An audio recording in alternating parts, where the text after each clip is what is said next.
The transatlantic slave trade extended right across the West African coast. A fertile stretch of this along Nigeria today was in fact known as the Slave Coast. It was then one of the most densely populated parts of Africa and one of the most important centres with the Atlantic slave trade from the early 16th to the 19th century. The slave trade was part of a wider network known as the triangular trade. It is a triangle between the ship leave from Europe, go take the cargo of enslaved people in Africa and ship them to Caribbean or South America or exceptionally North America, and take the sugar and different products from the Caribbean. So it was really sugar that was a hot product at the time, and later it was cotton and shipped it to Europe for manufacturing purposes and transformation. So it's kind of, this is what we call the triangular trade. So the ships were never empty of cargo, yes. Human or animal use? Whiskey, weapons, beads for Africa, humans for the Americas and Caribbeans, and sugar and different products from the Caribbean to Europe.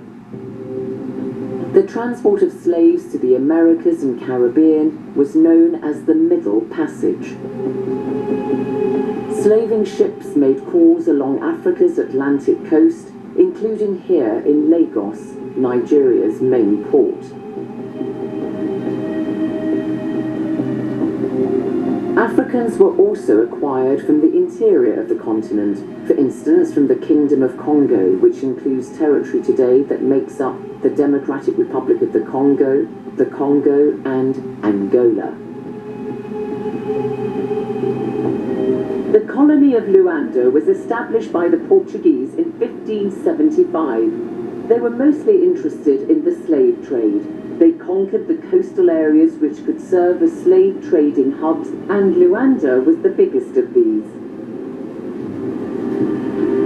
They built this fort San Miguel, where statues of former Portuguese dignitaries still tower over visitors attending a cultural festival here.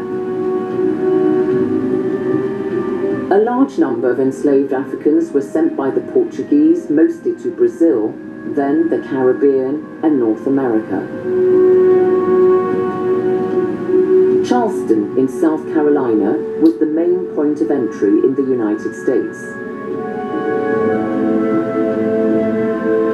As we've seen, the Portuguese were the first Europeans to export slaves on contract to the Spanish from 1510, and over the decades, the trade gained momentum, attracting several European nations.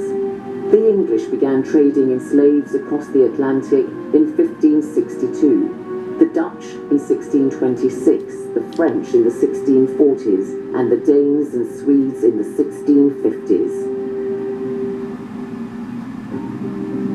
In the mid-17th century, the French established St. Louis in what is today Senegal as the main base for their operations in West Africa. These extended across the region, including modern-day Côte d'Ivoire. As part of the triangular trade, Europeans not only transported humans from Africa, but also commodities like ivory. The Atlantic Ocean in Côte d'Ivoire, or Ivory Coast. This country got its name because it was a part of Africa where ivory was obtained and traded.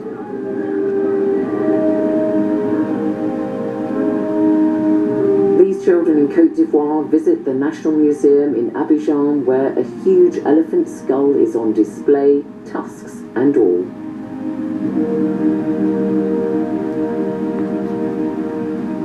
Cette région de l'Afrique s'appelle la Côte d'Ivoire parce que sur cette portion de terre, on observait beaucoup d'éléphants.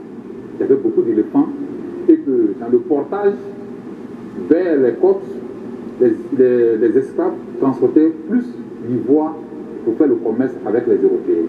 So the ivory trade and the slave trade really worked hand in glove.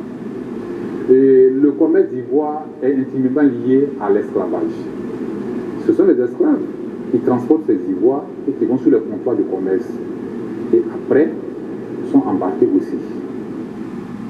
In fact, if ivory was in demand at all, it was for European markets mostly, because they're using it for piano, they're using it for different furnitures in daily houses in Europe. Its proportion in the trade was very minor, in fact.